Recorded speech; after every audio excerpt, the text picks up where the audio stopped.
Magandang umaga sa inyong lahat, mga minamahal kong kapatid sa pananampalataya.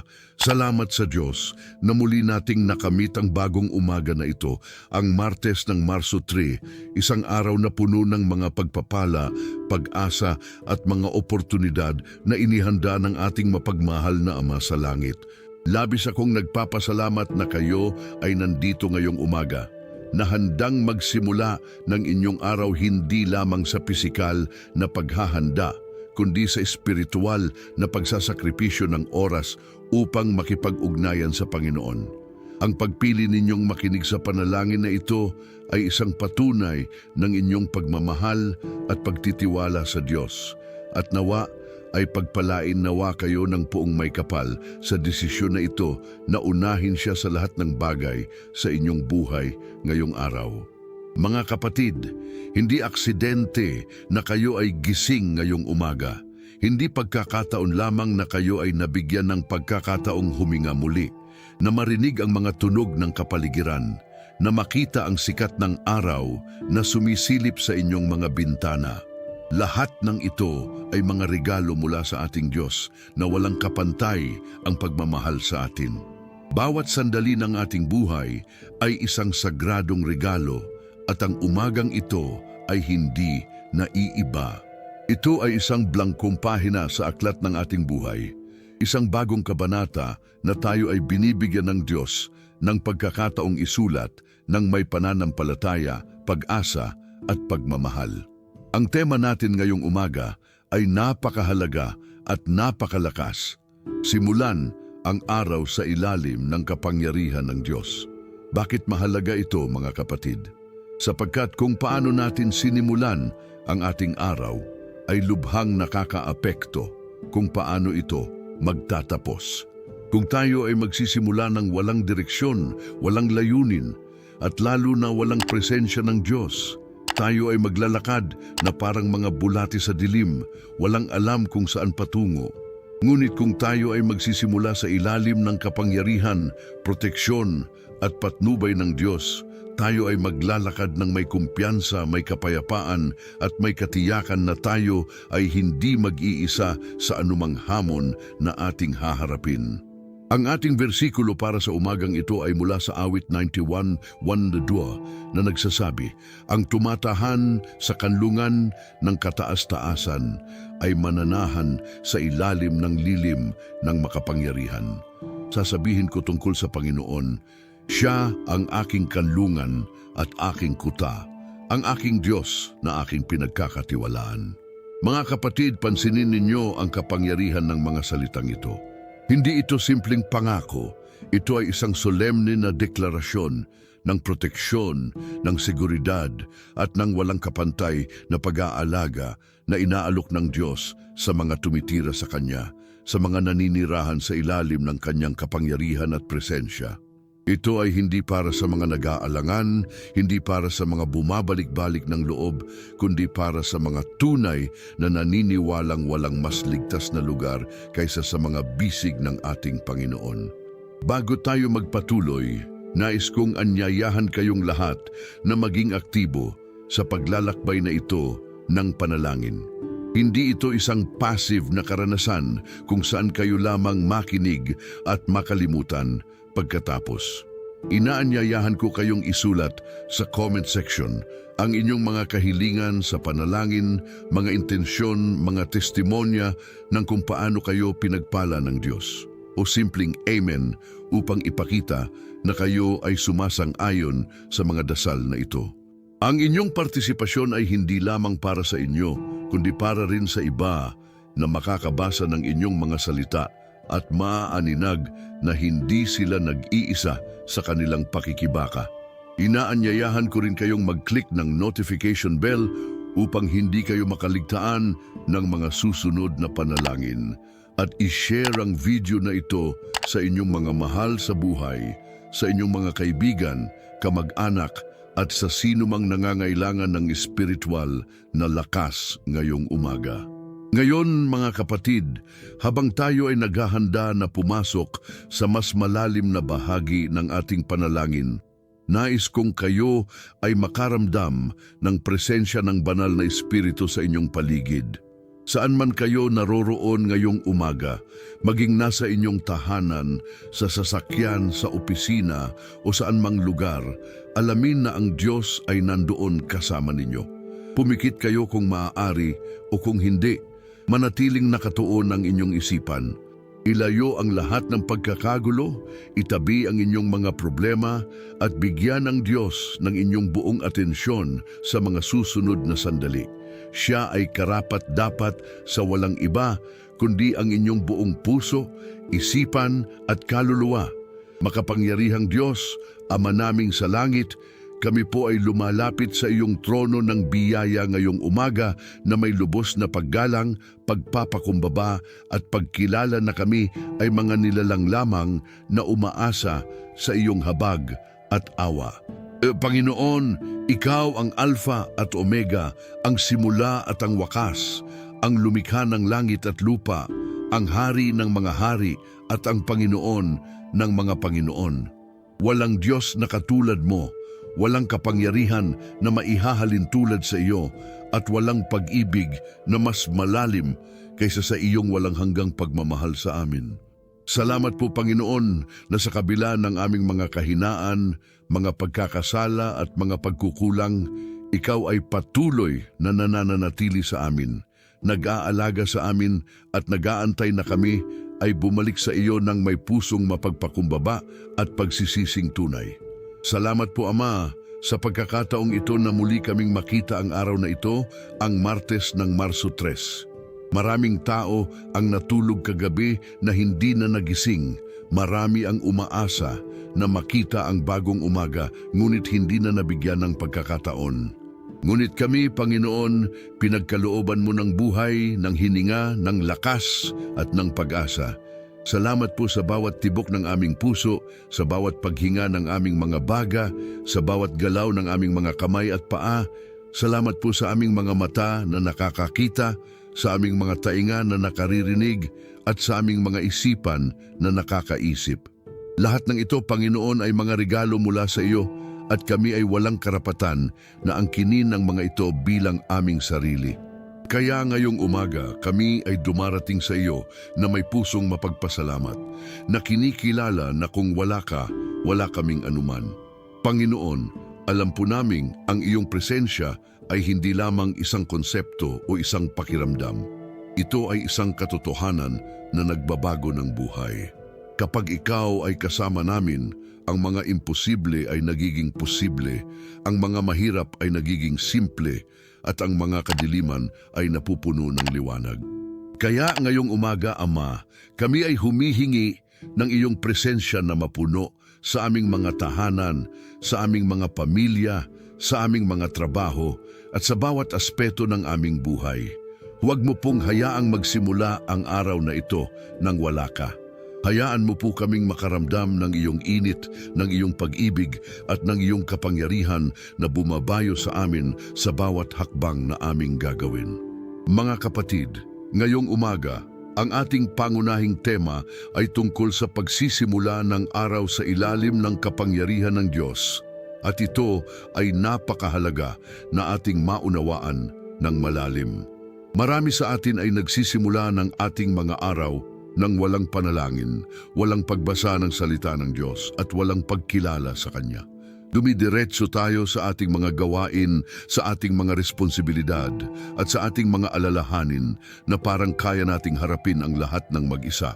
Ngunit ang katotohanan, mga kapatid, ay hindi tayo dapat magsimula ng kahit anong bagay nang walang Diyos. Ang salita ng Diyos ay malinaw tungkol dito. Sa Kawikaan 3:5-6, ito ay nagsasabi, "Tumiwala ka sa Panginoon ng buong puso mo at huwag kang magtiwala sa iyong sariling pagkaunawa. Kilalanin mo siya sa lahat ng iyong mga daan at kanyang tuturuan ang iyong mga landas." Panginoon, ngayong umaga, kami ay sumusunod sa iyong utos na kilalanin ka sa lahat ng aming mga daan. Hindi kami magsisimula ng araw na ito na umaasa sa aming sariling lakas, talino o kakayahan. Kami ay umaasa sa iyo, Panginoon, na siyang pinagmumulan ng lahat ng karunungan, lakas at biyaya. Hinihiling po namin na ikaw ay gabayan ang bawat desisyon na aming gagawin ngayong araw, bawat salitang aming sasabihin at bawat aksyon na aming isasagawa. Hayaan mo po kaming maging mga instrumento ng iyong kalooban upang ang lahat ng aming ginagawa ay nagpapakita ng iyong kadakilaan at hindi ng aming sariling kaluwalhatian. Ama, kami rin po ay nakakakilala na kami ay mga taong may kahinaan, may mga limitasyon at may mga pagkukulang. Marami sa amin ang lumalabas ng aming mga tahanan ngayong araw na may dalang mga takot, pag-aalinlangan at pag-aalala. Ang ilan ay nag-aalala tungkol sa kanilang trabaho, kung sila ay makakapagtrabaho ng maayos o kung sila ay makakasagot sa mga deadline. Ang iba ay nag-aalala tungkol sa kanilang kalusugan, sa mga sakit na kanilang dinaramdam o sa mga karamdaman ng kanilang mga mahal sa buhay. May mga tao rin na nag-aalala tungkol sa kanilang pananalapi, kung paano nila susuportahan ang kanilang mga pamilya, kung saan kukuha ng pera para sa kanilang mga pangangailangan. At may mga taong nag-aalala tungkol sa kanilang mga relasyon, kung paano nila aayusin ang mga hindi pagkakaintindihan, kung paano nila ipapakita ang pagmamahal sa mga taong kanilang minamahal. Panginoon, alam po naming lahat ng mga alalahanin na ito ay totoo at lehitimo. Hindi kami mga robot na walang damdamin o mga pangangailangan. Ngunit Ama, ang iyong salita ay nag-aalok sa amin ng isang solusyon na lampas sa aming pag-unawa.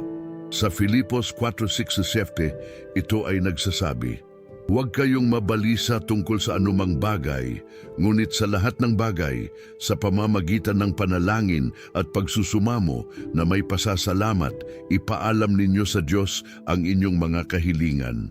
At ang kapayapaan ng Diyos na lampas sa lahat ng pag-unawa ay mag-iingat sa inyong mga puso at inyong mga isip kay Kristo Jesus." Panginoon, ngayong umaga, kami ay sumusunod sa alituntunang ito. Hindi kami mag-aalala, kundi sa halip, kami ay darating sa iyo sa panalangin at ibibigay sa iyo ang lahat ng aming mga pangangailangan, mga kahilingan at mga alalahanin. Panginoon, hinihiling po namin ng iyong kapayapaan na bumayo sa aming mga puso ngayong umaga.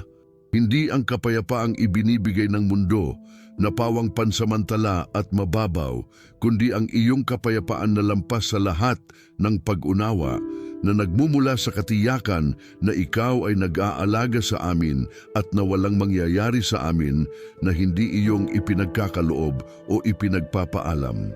Panginoon, hayaan mo po kaming lumakad ngayong araw na may kapayapaan sa aming mga puso kahit na ang aming mga kalagayan ay hindi perpekto, kahit na ang aming mga problema ay hindi pa nalulutas, sapagkat kami ay nagtitiwala na ikaw ay kasama namin at na ikaw ay gumagawa ng lahat ng bagay para sa aming kabutihan.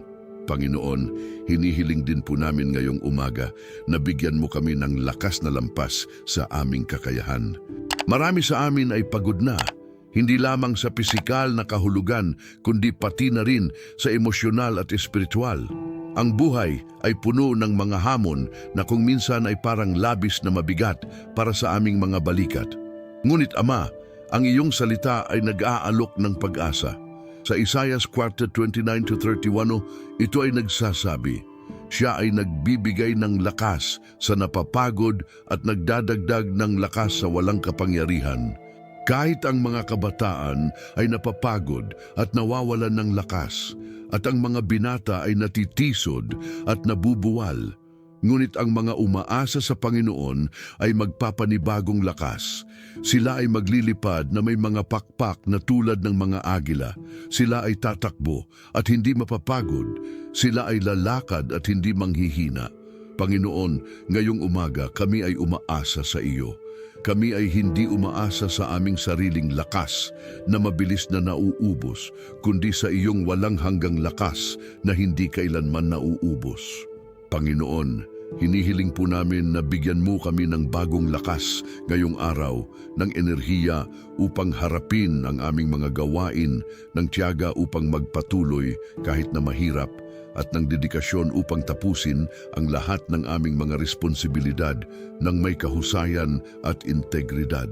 Hayaan mo po kaming maging mga saksi ng iyong kapangyarihan na gumagana sa amin upang kapag ang mga tao ay makakita sa amin, hindi nila makita ang aming kahinaan kundi ang iyong kalakasan na kumikilos sa pamamagitan namin.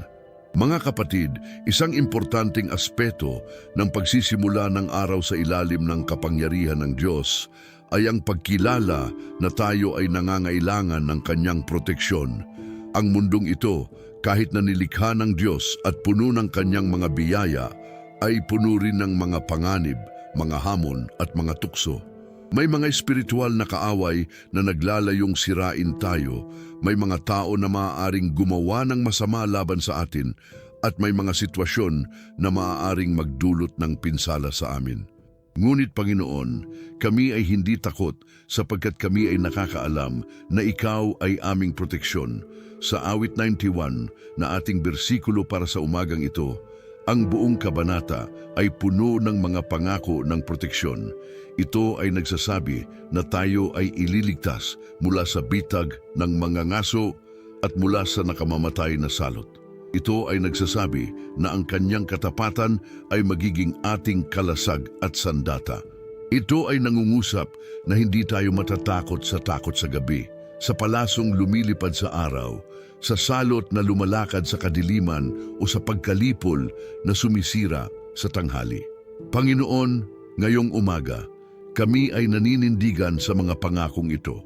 Kami ay idineklara na kami ay naninirahan sa ilalim ng lilim ng makapangyarihan.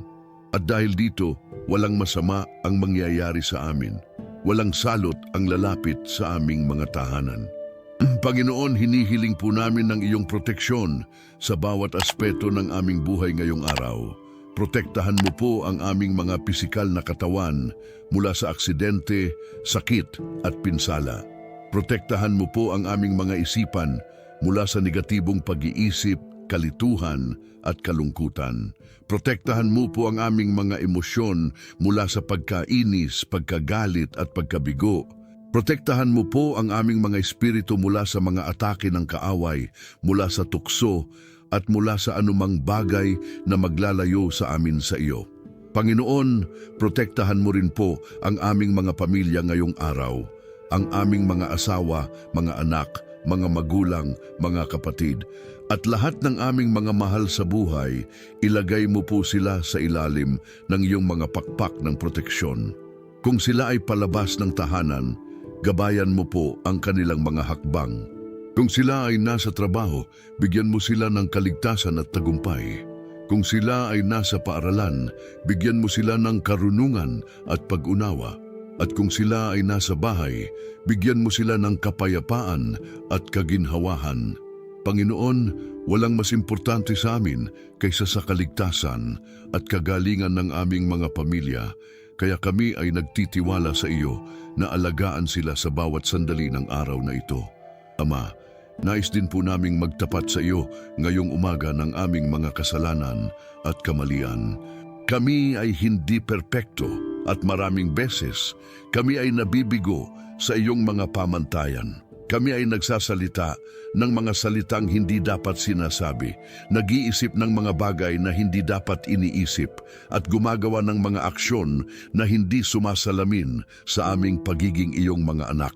Panginoon, hinihingi po namin ng iyong kapatawaran ngayong umaga. Sa Juan 1:16, ito ay nagsasabi, kung tayo ay magtapat ng ating mga kasalanan, siya ay tapat at matuwid upang patawarin tayo sa ating mga kasalanan at linisin tayo mula sa lahat ng kalikuan. Panginoon, kami ay nagtitiwala sa pangakong ito. Kami ay nagtitiwala na dahil sa sakripisyo ni Jesus sa krus, ang aming mga kasalanan ay napatawad na at kami ay nilinis na ng kanyang dugo. Panginoon, ngayong umaga kami ay nag-aalok ng sarili namin bilang mga buhay na handog, banal at kalugod-lugod sa iyo. Kami ay hindi nanais na mamuhay para sa aming sarili, kundi para sa iyo na namatay at muling nabuhay para sa amin. Gamitin mo po ang aming mga buhay ngayong araw upang ipakita ang iyong kabutihan sa iba. Gamitin mo po ang aming mga bibig upang magsalita ng mga salitang nagpapataas at nag-e-encourage. Gamitin mo po ang aming mga kamay upang gumawa ng mga gawang mabuti at tulungan ang mga nangangailangan. Gamitin mo po ang aming mga paa upang dalhin ang magandang balita ng kaligtasan sa mga hindi pa nakakakilala sa iyo. At gamitin mo po ang aming mga puso upang magmahal ng walang kondisyon tulad ng kung paano mo kami minamahal. Mga kapatid, ngayong ating ipagpatuloy ang ating panalangin, nais kong tayo ay maging mas tukoy sa ating mga pakiusap para sa Diyos. Ang panalangin ay hindi lamang tungkol sa paghingi. Ito rin ay tungkol sa pakikipag-ugnayan sa Diyos, sa pagiging bukas sa Kanya, tungkol sa ating mga pangangailangan, mga pangarap at mga pagnanais. Kaya ngayong umaga, tayo ay magpresenta ng mga tukoy na pakiusap sa ating Ama. Panginoon, ngayong Martes na ito, hinihiling po namin ng iyong patnubay sa lahat ng mga desisyon na kailangan naming gawin. May mga pagpipilian na aming kinakaharap at hindi namin alam kung ano ang tamang daan. Panginoon, sa Santiago 1:5, ito ay nagsasabi, kung ang sino man sa inyo ay kulang ng karunungan, hilingin niya sa Diyos na nagbibigay sa lahat ng mapagbigay at walang pagsisisi, at ibibigay ito sa Kanya. Panginoon, kami ay humihingi ng iyong karunungan ngayong araw. Ipakita mo po sa amin ang tamang landas, ang mga desisyon na ayon sa iyong kalooban at ang mga hakbang na magdadala sa amin sa mas malapit sa iyo at sa iyong mga layunin para sa aming buhay. Panginoon, hinihiling din po namin ngayong umaga ng iyong pabor sa lahat ng aming mga gawain. Ang ilan sa amin ay may mga mahalagang meeting ngayong araw, may mga presentasyon na kailangan nilang gawin, may mga proyekto na kailangan nilang tapusin. Panginoon, hinihiling po namin na ikaw ay dumating sa mga sitwasyong ito at gawing matagumpay ang lahat. Bigyan mo po kami ng mga salitang sasabihin, ng kumpiyansa na kailangan namin at ng mga resulta na lampas pa sa aming inaasahan. Hayaan mo po na ang aming mga employer, clients at mga kasama sa trabaho ay makita sa amin ang iyong presensya at magpuri sa iyo dahil sa kung paano kami nagtrabaho ng may kahusayan at integridad. Panginoon, para sa mga kapatid natin na walang trabaho ngayong araw, hinihiling po namin ng iyong tulong sa kanila. Ikaw ay alam ang kanilang mga pangangailangan, ang kanilang mga pangamba tungkol sa kinabukasan, at ang kanilang pagnanais na makahanap ng trabaho upang suportahan ang kanilang mga pamilya. Panginoon, buksan mo po ang mga pintuan ng oportunidad para sa kanila. Dalhin mo sila sa mga lugar kung saan sila ay makikita, mapapansin at bibigyan ng pagkakataon na ipakita ang kanilang mga talento at kakayahan. At sa proseso ng paghihintay, bigyan mo po sila ng tiwala na ikaw ay hindi kailanman nag-iiwan at na ikaw ay may planong perpekto para sa kanilang buhay. Mga kapatid, ang isa pang mahalagang aspeto ng ating panalangin ngayong umaga ay ang intersesyon para sa iba. Hindi tayo dapat maging makasarili sa ating mga panalangin na nag-iisip lamang ng ating sariling mga pangangailangan. Ang tunay na panalangin ay nag-abot din sa iba, lalo na sa mga mahihina, mga api at mga walang tinig. Kaya ngayong umaga tayo ay manalangin para sa maraming tao at sitwasyon. Panginoon, kami po ay nananalangin para sa aming mga pamilya ngayong umaga. Para sa mga asawa naming, bigyan mo po sila ng lakas at tiyaga sa kanilang mga responsibilidad. Kung sila ay mga ina, tulungan mo po sila na maging mabubuting modelo para sa kanilang mga anak. Kung sila ay mga ama, bigyan mo sila ng karunungan upang mamuno sa kanilang mga pamilya ng may pagmamahal at pag-unawa. Para sa aming mga anak, protektahan mo po sila sa lahat ng kapahamakan. Gabayan mo sila sa kanilang pag-aaral, sa kanilang pakikipagkaibigan at sa lahat ng kanilang mga desisyon. Hayaan mo po na lumaki sila ng may takot sa iyo at may pagmamahal sa iyong salita. Panginoon, para sa mga magulang natin, bigyan mo po sila ng mahabang buhay at mabuting kalusugan. Marami sa kanila ay matatanda na at nangangailangan ng espesyal na pag-aalaga at atensyon. Panginoon, tulungan mo po kami na maging mabubuting anak na nagpapahalaga at nag-aalaga sa kanila kung paano nila kami inaalagan noong kami ay bata pa. Bigyan mo po kami ng pasensya, pag-unawa at pagmamahal na walang kondisyon upang ipakita sa kanila na sila ay mahalaga at pinahahalagahan. Panginoon, kami rin po ay nananalangin para sa mga kapatid natin na may sakit ngayong umaga. May mga taong nahihirapan sa kanilang kalusugan, may mga sakit na kanilang dinadala, may mga karamdaman na hindi pa gumagaling. Panginoon, ikaw ay ang manggagamot, ang doktor ng lahat ng mga doktor. Sa Exodo 15:26, ikaw ay nagsabi, "Ako ang Panginoon na nagpapagaling sa iyo."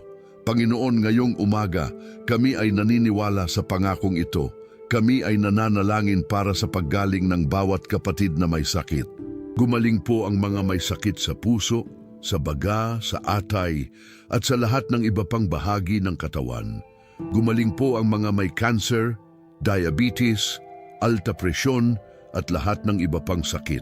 Panginoon, ipakita mo po ang iyong kapangyarihan sa pamamagitan ng paggaling, upang ang mga tao ay makilala na ikaw pa rin ay gumagawa ng mga himala ngayon. Panginoon, para sa mga kapatid natin na nasa ospital ngayong araw, na nakahiga sa mga kama at nag-aalaga ng kanilang kalusugan, bigyan mo po sila ng lakas at pag-asa.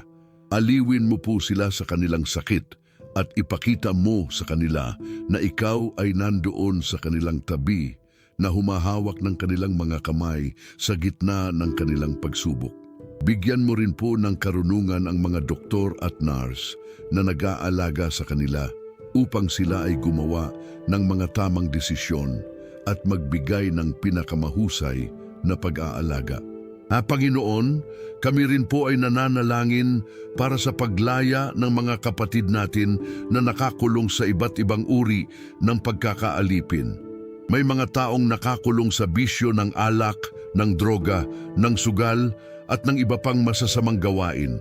Panginoon, ikaw ay alam na ang mga taong ito ay nais na lumaya, ngunit sila ay hindi makakagawa nito sa kanilang sariling lakas. Kaya kami ay nananalangin na ikaw ay pumasok sa kanilang buhay at pawalain ang mga kadena na kanilang dinadala. Sa Juan 8:36, ito ay nagsasabi, "Kaya kung kayo ay pinalaya ng anak, tunay na malaya na kayo."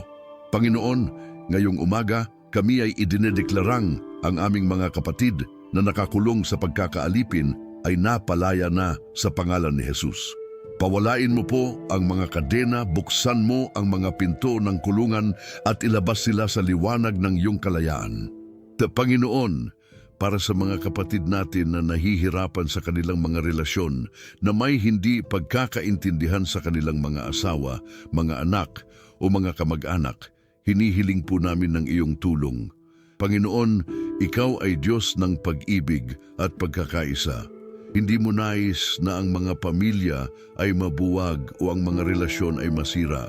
Kaya kami ay nananalangin na ikaw ay pumasok sa mga sitwasyong ito at magdala ng paggaling, ng pagpapatawad at ng muling pagkakaisa. Alisin mo po ang mga pader ng galit, ng pagkamuhi at ng hindi pagpapatawad. At sa halip, itayo mo ang mga tulay ng pag-unawa, ng pagmamahal at ng respeto. Panginoon, kami rin po ay nananalangin para sa ating bansa ngayong umaga. Ang Pilipinas ay dumaraan sa maraming hamon, mga problemang pang-ekonomiya, politikal at panlipunan. Panginoon, hinihiling po namin ng iyong tulong para sa ating bansa. Bigyan mo ng karunungan ang aming mga lider, ang aming Pangulo, ang mga senador at kongresista at lahat ng nasa autoridad.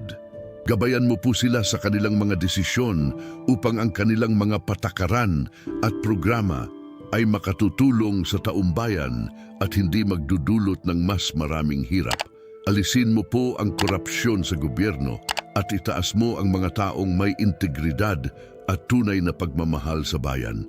Panginoon, protektahan mo rin po ang ating bansa mula sa mga kalamidad, sakuna at anumang pisikal na pinsala. Pigilan mo po ang mga bagyo na sumisira, ang mga lindol na gumugupo at ang mga pagbaha na umaagos. At kung may darating na kalamidad, bigyan mo po ng kaligtasan ang lahat ng tao at tulungan mo ang aming bansa na mabilis na makabangon at magpatuloy. Panginoon, kami po ay nananalangin para sa aming mga pastor, mga lider ng simbahan at lahat ng mga gumagawa ng ministeryo.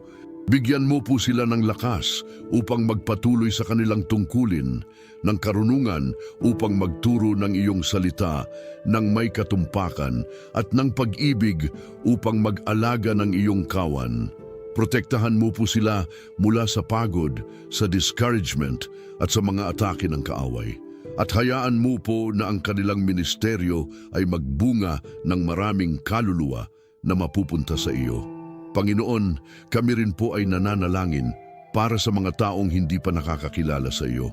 May mga milyon-milyong tao sa mundo na nabubuhay ng walang pag-asa, walang layunin at walang kaalaman tungkol sa iyong pagmamahal.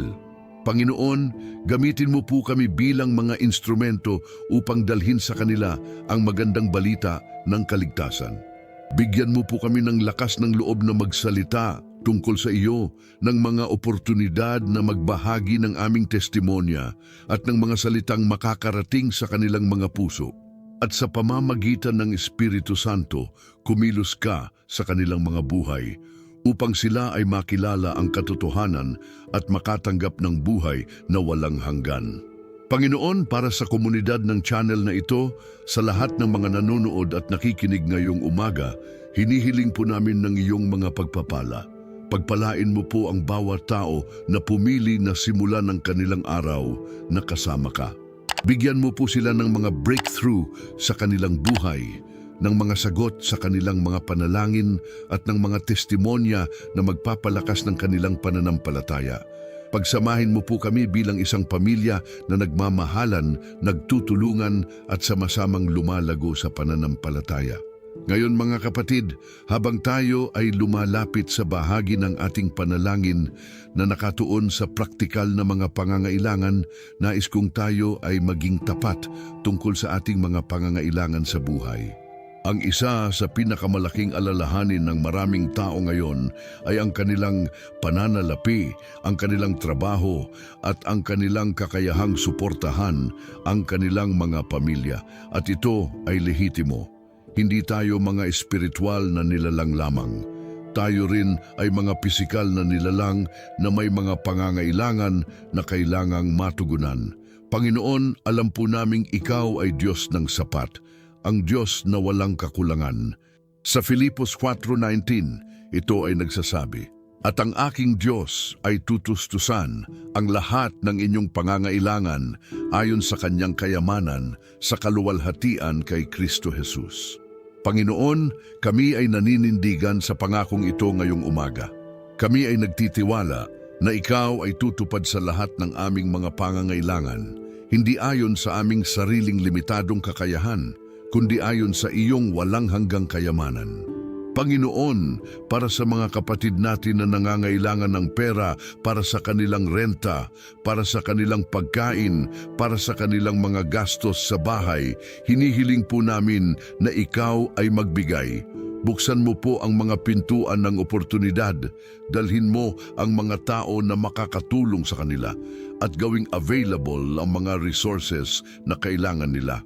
Panginoon, kami ay nagtitiwala na ikaw ay hindi kailanman naghahayag ng pangangailangan ng walang kasunod na probisyon. Kaya kung ikaw ay nagpapakita sa amin ng pangangailangan, kami ay nagtitiwala na mayroon ka nang inihanda para sa amin.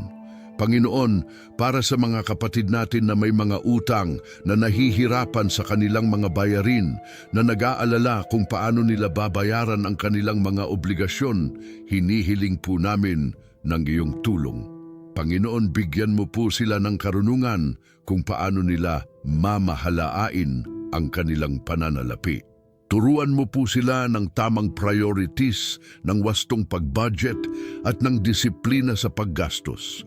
At sa pamamagitan ng iyong biyaya, tulungan mo po silang makabayad ng kanilang mga utang at maging malaya sa panangsagan. Panginoon, para sa mga kapatid natin na nagnenegosyo, na may mga maliliit na tindahan o mga kumpanya, hinihiling po namin ng iyong pagpapala sa kanilang mga negosyo. Pagyamanin mo po ang kanilang mga kalakal, palakasin mo ang kanilang mga customer, at bigyan mo sila ng estratehiya upang lumago at umunlad.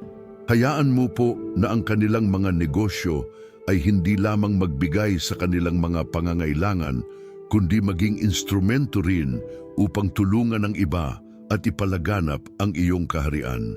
Panginoon, hinihiling din po namin ng iyong karunungan sa paggastos ng pera. Turuan mo po kami kung paano maging mabuting katiwala ng mga resources na iyong ibinigay sa amin. Tulungan mo po kaming magtabi para sa kinabukasan, magbigay sa mga nangangailangan at mag-invest sa mga bagay na may eternal value. At lalo na, turuan mo po kami na hindi maglagay ng aming seguridad sa pera kundi sa iyo, na siyang tunay na pinagmumulan ng lahat ng mga biyaya. Mga kapatid, habang tayo ay naglalakbay sa araw na ito, mahalaga na tayo ay gumawa ng mga deklarasyon ng pananampalataya. Ang mga salita ay may kapangyarihan at ang mga bagay na sinasabi natin ay may kakayahang hubugin ang ating realidad. Kaya ngayong umaga, tayo ay magdeklarang mga pahayag na batay sa salita ng Diyos, mga pahayag na nagpapalakas ng ating pananampalataya at nagtatakda ng tono para sa ating araw. Idinedeklarado ko ngayong umaga na ako ay isang anak ng Diyos, pinili, minamahal at pinahahalagahan. Sa Juan 2:12, ito ay nagsasabi, "Ngunit sa lahat ng tumanggap sa Kanya, sa kanila ay ibinigay niya ang karapatan na maging mga anak ng Diyos, sa mga naniniwala sa Kanyang pangalan." Ako ay may karapatan na maging anak ng Diyos, at dahil dito, ako ay may access sa lahat ng Kanyang mga pangako, mga biyaya at mga pribilehiyo. Idinedeklarado ko na ang araw na ito ay pag-aari ng Panginoon. Sa awit 118:24, ito ay nagsasabi, "Ito ang araw na ginawa ng Panginoon, magsaya tayo at magalak dito." Hindi ko papayagan na ang araw na ito ay maging ordinaryo o walang kabuluhan. Sa halip, ako ay magsasaya at magagalak sapagkat ito ay regalo mula sa Diyos. Idinedeklarado ko na ako ay protektado ng Diyos sa araw na ito. Sa awit 91:11, ito ay nagsasabi, "Sapagkat Kanyang uutusan ang Kanyang mga anghel tungkol sa iyo upang ingatan ka sa lahat ng iyong mga daan." Ang mga anghel ng Diyos ay nakapalibot sa akin, nag-iingat sa akin, at tinitiyak na ako ay ligtas sa lahat ng kapahamakan. Idinedeklarado ko na ako ay puno ng Espiritu Santo. Sa Efeso 10:2, tayo ay inuutusan na mapuno ng Espiritu. Ngayong araw, ako ay mapapuno ng kapangyarihan, karunungan at gabay ng Espiritu Santo. Ako ay hindi maglalakad ayon sa aking sariling nais, kundi ayon sa kalooban ng Diyos. Idinedeklarado ko na ako ay hindi mag-iisa sa araw na ito.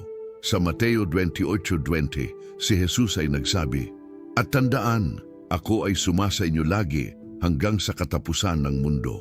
Si Jesus ay kasama ko sa bawat hakbang, sa bawat desisyon, at sa bawat hamon na aking haharapin.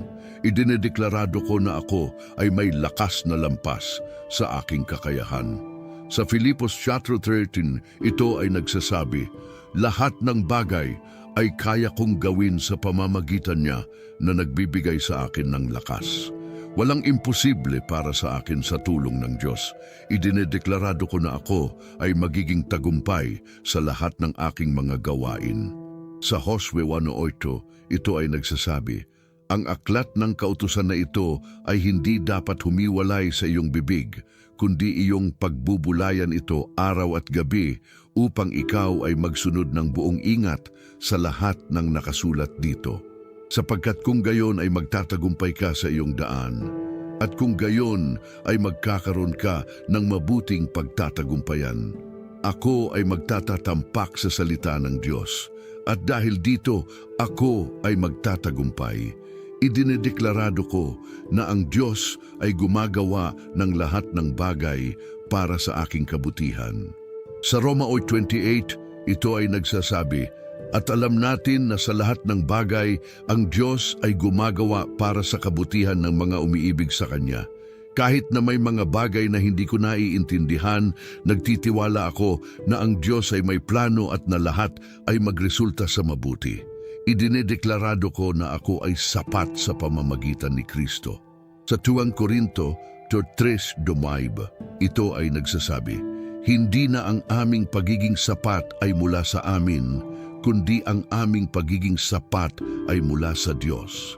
Hindi ako ay hindi mag-aalala tungkol sa aking mga kakulangan, sapagkat ang Diyos ay gumagawang ako ay sapat sa pamamagitan ni Kristo. Idinedeklarado ko na ako ay may kapayapaan na lampas sa pag-unawa.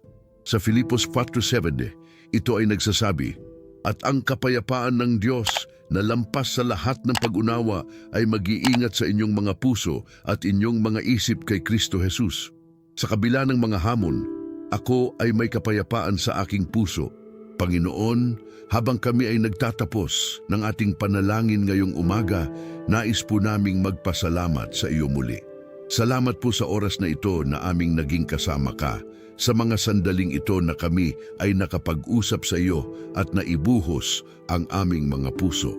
Salamat po na ikaw ay hindi isang Diyos na malayong hindi maabot, kundi isang Ama na malapit, mapagmahal at laging handang makinig sa aming mga panalangin. Salamat po sa lahat ng mga biyaya na iyong ibinigay sa amin, sa mga biyayang aming nakikita at sa mga biyayang hindi namin napapansin. Ikaw ay napakabuti sa amin at kami ay walang ibang magagawa kundi magpasalamat ng walang tigil. Panginoon, ngayong kami ay haharap na sa mga gawain ng araw na ito, hinihiling po namin na ang aming mga puso ay manatiling nakatuon sa iyo.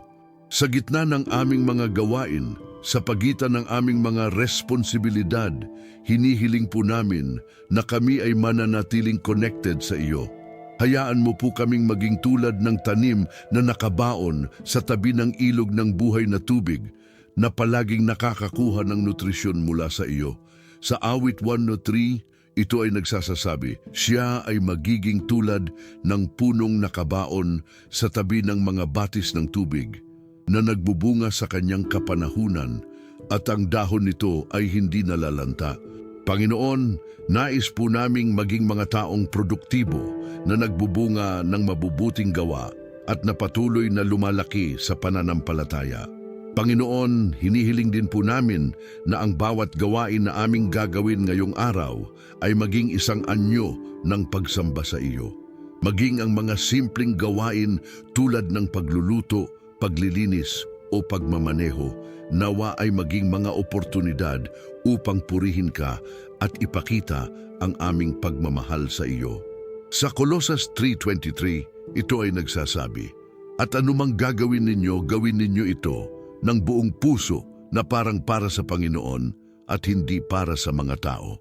Panginoon, tulungan mo po kaming mamuhay ng may ganitong perspective, na makita ang lahat ng aming ginagawa bilang isang paraan ng paglilingkod sa iyo. Panginoon, hinihiling din po namin ng iyong grace na manatiling humble at mapagpasalamat sa buong araw. Maraming beses, kapag tayo ay nakakaranas ng mga mabubuting bagay, tayo ay nakakalimutan na ito ay galing sa iyo at nagiging mayabang. Panginoon, alisin mo po ang ganitong attitude sa aming mga puso. Turuan mo po kami na palaging magpasalamat, na palaging makilala na lahat ng aming mga biyaya ay galing sa iyo at na walang dahilan para sa pagmamayabang. Panginoon, sa pagtatapos, hinihiling din po namin na ikaw ay gumawa ng mga himala ngayong araw. Gumawa po ng mga bagay na lampas sa aming inaasahan, mga bagay na magpapakita ng iyong kapangyarihan at kadakilaan. Hayaan mo po na ang mga taong makikita sa amin ngayong araw ay makaalam na tayo ay iba dahil sa iyo. Hayaan mo po na ang aming mga buhay ay maging mga buhay na testimonya ng iyong kabutihan, pag-ibig at biyaya. Panginoon, igagalang at papurihan po namin ang iyong pangalan sa lahat ng aming ginagawa.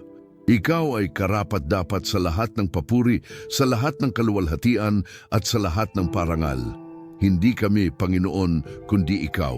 Hindi ang aming sariling lakas o talento, kundi ang iyong kapangyarihan na gumagana sa amin. Kaya sa lahat ng aming mga tagumpay, sa lahat ng aming mga achievements, kami ay magbibigay ng credit sa iyo at sa iyo lamang.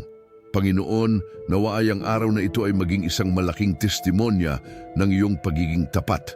Nawa ay sa pagtatapos ng araw, kami ay makapagsabi na talagang ikaw ay kasama namin, na ikaw ay nag-alaga sa amin, at na ikaw ay gumawa ng mga kahangahangang bagay sa aming buhay. Nawa ay ang aming mga kaluluwa ay maging mas malapit sa iyo sa pagtatapos ng araw kaysa sa simula. At nawa ay ang aming pananampalataya ay lumakas pa. Ang lahat ng ito, Panginoon, ay aming hinihiling at idinadaing sa makapangyarihang pangalan ng aming Panginoong Hesukristo na nabuhay, namatay at muling nabuhay para sa amin. Sa Kanya kami ay may buhay na walang hanggan. Sa Kanya kami ay may pag-asa. Sa Kanya kami ay may kinabukasan. Kaya aming idinedeklarang si Jesus ay Panginoon at kami ay nagpapasalamat sa iyo na sa pamamagitan niya kami ay may access sa iyong trono ng biyaya. Amen at Amen. Mga kapatid, habang tayo ay nagtatapos ng ating panalangin ngayong umaga, nais kong anyayahan kayong muli na maging bahagi ng komunidad na ito. Kung ang panalangin na ito ay nakatulong sa inyo, kung kayo ay nabigyan ng lakas, pag-asa o encouragement, nais kong marinig ko mula sa inyo. Magsulat kayo sa comment section ng inyong mga testimonya, ng inyong mga kahilingan sa panalangin, o simpleng isulat ang Amen upang ipakita na kayo ay sumasang-ayon sa mga dasal na ito.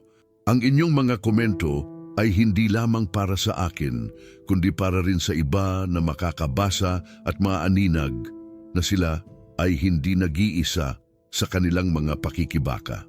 Nais ko ring anyayahan kayong mag-subscribe sa channel na ito kung hindi pa kayo nakasubscribe. Sa pamamagitan ng pag-subscribe, kayo ay makakasigurado na hindi kayo makakaligtaan ng mga bagong panalangin, mga mensahe at mga inspirasyon na aming ibinahagi. Mag-click din kayo ng notification bell upang kayo ay maging una sa makakaalam kapag may bagong video na na-upload. At higit sa lahat, i-share ninyo ang video na ito sa inyong mga kaibigan, pamilya at mga mahal sa buhay. May mga taong nangangailangan ng panalangin ngayong umaga. May mga taong nangangailangan ng pag-asa at maaaring kayo ay maging instrumento upang dalhin sa kanila ang mensaheng ito. Mga kapatid, habang kayo ay humalakad patungo sa inyong araw, nawa ay dalhin ninyo ang mga salitang ito sa inyong mga puso. Alalahanin na kayo ay hindi mag-iisa, na ang Diyos ay kasama ninyo sa bawat hakbang at na walang hamon na labis na malaki para sa Kanya. Maglakad ng may ulo na nakataas, may pananampalatayang matatag at may puso na puno ng pasasalamat. Kayo ay mga anak ng Diyos, mga prinsipe at prinsesa ng Kanyang kaharian, at dahil dito kayo ay may karapatan sa lahat ng Kanyang mga pangako at biyaya. Nawa ay pagpalain kayo ng Panginoon at ingatan kayo. Nawa ay ipakita niya sa inyo ang kanyang muka at mahabag sa inyo. Nawa ay ibaling niya ang kanyang muka sa inyo at bigyan kayo ng kapayapaan. Nawa ay ang Diyos ay magpuno sa inyong mga tahanan ng katuwaan, sa inyong mga trabaho ng tagumpay, at sa inyong mga puso ng walang hanggang pag-ibig. Nawa ay ang araw na ito ay maging pinakamahusay na araw ng inyong buhay, puno ng mga pagpapala na lampas sa inyong inaasahan. At nawa ay sa lahat ng inyong ginagawa, kayo ay palaging makakatagpo ng presensya ng Diyos na gumagabay, nag-aalalay, at nagmamahal sa inyo ng walang kondisyon. Mga minamahal kong kapatid, maraming salamat sa inyong oras ngayong umaga. Alam ko na marami kayong mga ginagawa, maraming responsibilidad at maraming alalahanin. Ngunit ang pagpili ninyong manatili dito at manalangin ay isang patunay ng inyong prioridad at commitment sa Diyos. Nawa ay gantimpalaan kayo ng Panginoon ng lubos-lubusan. Nawa ay bumalik sa inyo ng 10 o 100 dobleng lahat ng binigay ninyo sa Kanya ngayong umaga. At higit sa lahat, nawa ay ang inyong relasyon sa Diyos ay lumago pa at lumalim upang kayo ay maging mas malapit sa Kanya sa bawat araw na lumilipas. Magkaroon kayo ng isang makapalang araw, mga kapatid. Hanggang sa muli nating pagkikita sa susunod na panalangin, ang Diyos ay sumainyo palagi. Amen.